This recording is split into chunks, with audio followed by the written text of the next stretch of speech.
Hello, my dear Borgers. Very excited to bring you some updates. We're going to be rolling out price alerts to the entire community with some additional functionality. So let's jump straight into the app to see how you can use price alerts to make the absolute most out of the price movement in the market. Let's go. Well, in the app, you would go to Marketplace and then you would press on the token that you would want to set the price alerts for. And then in the upper right corner, you will see the bell icon, so you would press that. Once you get in on the bell icon, you're able to either add the price alert by pressing the numbers, if you know exactly the level that you want to set, or you can also use the scroll bar if you want to set sort of a percentage price alert.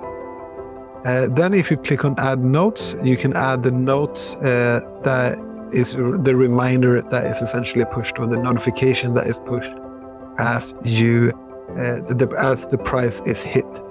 So I'm going to put in, as an example, buy 1 Bitcoin. I think that would be a bargain at $16,000. And then you press done, and that's it. Your price alert has been successfully created.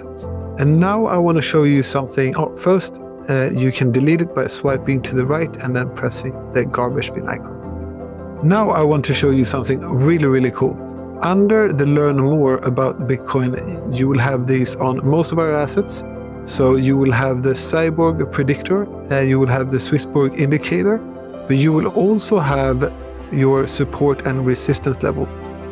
So it could be interesting to have a look here if you want to have some information to inform your price alerts.